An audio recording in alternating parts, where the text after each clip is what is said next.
Chapter 14. Mistakes. Small mistakes could turn into disasters. Funny little mistakes could snowball so that while you were still smiling at the humor, you could find yourself looking at death. In the city, if you made a mistake, usually there was a way to rectify it, make it all right. If he fell on his bike and sprained a leg, he could wait for it to heal. If he forgot something at the store, he could find other food in the refrigerator. Now it was different, and also quick. Also incredibly quick. If he sprained a leg here, he might starve before he could get around again. If he missed while he was hunting, or if the fish moved away, he might starve. If he got sick, really sick so he couldn't move, he might starve. Mistakes. Early in the new time, he had learned the most important thing, the truly vital knowledge that drives all creatures in the forest. Food is all. Food was simply everything. All things in the woods, from insects to fish to bears, were always looking for food. It was the great single driving influence in nature to eat. All must eat. But the way he learned it almost killed him. His second new night, stomach full of fish, the fire smoldering in the shelter. He had been sound asleep when something, he thought later it might be smell, had awakened him. Near the fire, completely unafraid of the smoking coals, completely unafraid of Brian, a skunk was digging where he had buried the eggs. There was some sliver of a moon, and in the faint pearl light, he could see the bushy tail, the white stripes down the back, and he had nearly smiled. He didn't know how the skunk had found the eggs. Some smell, perhaps some tiny fragment of shell that had left a smell, but it looked almost cute, its little head down and its little tail up as it dug, kicking the sand back. But those were his eggs, not the skunk's, and the half smile had been quickly replaced with fear that he would lose his food, and he had grabbed a handful of sand and thrown it at the skunk. "Get out of here!" He was going to say more, some silly human words, but in less than half a second, the skunk had snapped its rear end up, curved the tail over, and sprayed Brian with a direct shot aimed at his head from less than 4 feet away. In the tiny confines of the shelter, the effect was devastating. The thick, sulphurous, rotten odor filled the small room, heavy, ugly, and stinking. The corrosive spray that hit his face seared into his lungs and eyes, blinding him. He screamed and threw himself sideways, taking the entire wall off the shelter, screamed and clawed off the shelter, and ran to the shore of the lake, stumbling and tripping. He scrambled into the water and slammed his head back and forth trying to wash his eyes, slashing at the water to clear his eyes. 100 funny cartoons he had seen about skunks, cute cartoons about the smell of skunks, cartoons to laugh at and joke about, but when the spray hit there was nothing funny about it. He was completely blind for almost 2 hours, a lifetime. He thought that he might be permanently blind, or at least impaired, and that would have been the end, as it was the pain in his eyes lasted for days, bothered him after that for 2 weeks. The smell in the shelter, in his clothes, and in his hair was still there now, almost a month and a half later, and he had nearly smiled. Mistakes.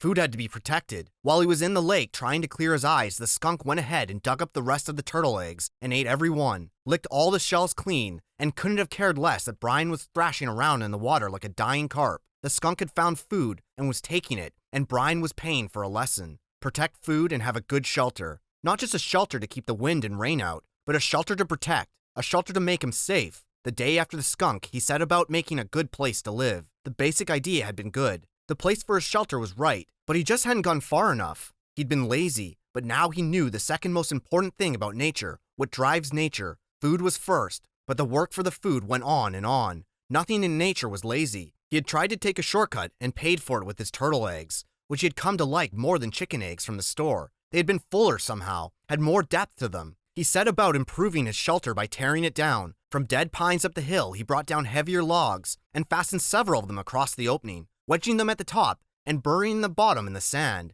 Then he wove long branches in through them to make a truly tight wall, and still not satisfied, he took even thinner branches and wove those into the first weave. When he was at last finished, he couldn't find a place to put his fist through. It all held together like a very stiff woven basket. He judged the door opening to be the weakest spot, and here he took special time to weave a door of willows in so tight a mesh that no matter how a skunk tried, or porcupine, he thought, looking at the marks in his leg, it couldn't possibly get through. He had no hinges, but by arranging some cut-off limbs at the top in the right way, he had a method to hook the door in place. And when he was in, and the door was hung, he felt relatively safe. A bear, something big, could still get in by tearing at it, but nothing small could bother him, and the weave of the structure still allowed the smoke to filter up through the top and out. All in all, it took him 3 days to make the shelter, stopping to shoot fish and eat as he went, bathing 4 times a day to try and get the smell from the skunk to leave. When his house was done, finally done right, he turned to the constant problem, food. It was all right to hunt and eat, or fish and eat, but what happened if he had to go a long time without food? What happened when the berries were gone, and he got sick, or hurt,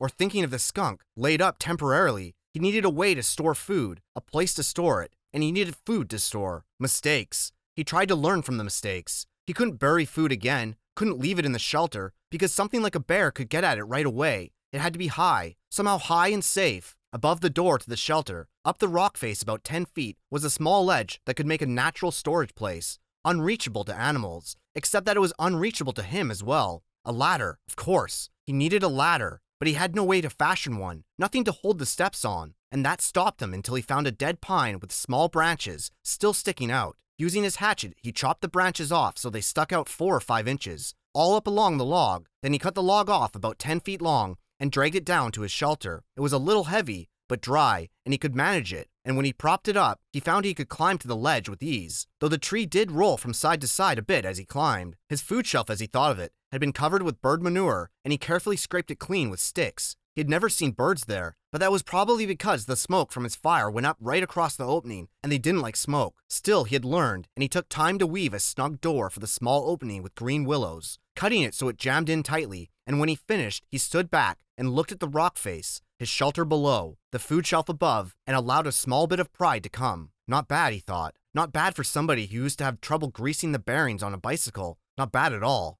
Mistakes. He had made a good shelter and food shelf, but he had no food except for fish and the last of the berries. And the fish, as good as they still tasted then, were not something he could store. His mother had left some salmon out by mistake one time when they went on an overnight trip to Cape Hesper to visit relatives, and when they got back, the smell filled the whole house. There was no way to store fish. At least he thought no way to store them dead. But as he looked at the weave of his structure, a thought came to him, and he moved down to the water. He had been putting the waste from the fish back in the water, and the food had attracted hundreds of new ones. I wonder. They seemed to come easily to the food, at least the small ones. He had no trouble now shooting them, and had even speared one with his old fish spear, now that he knew to aim low. He could dangle something in his fingers, and they came right up to it. It might be possible, he thought, might just be possible to trap them, make some kind of pond. To his right, at the base of the rock bluff, there were piles of smaller rocks that had fallen from the main chunk, splinters and hunks, from double fist size to some as large as his head. He spent an afternoon carrying rocks to the beach and making what amounted to a large pen for holding live fish. 2 rock arms that stuck out 15 feet into the lake and curved together at the end. Where the arms came together, he left an opening about 2 feet across. Then he sat on the shore and waited. When he had first started dropping the rocks, all the fish had darted away, but his fish trash pile of bones and skins and guts was in the pond area, and the prospect of food brought them back. Soon, under an hour, there were 30 or 40 small fish in the enclosure, and Brian made a gate by weaving small willows together into a fine mesh and closed them in. "Fresh fish! I have fresh fish for sale!" he had yelled. Storing live fish to eat later had been a major breakthrough, he thought. It wasn't just keeping from starving, it was trying to save ahead, think ahead. Of course, he didn't know then how sick he would get of fish.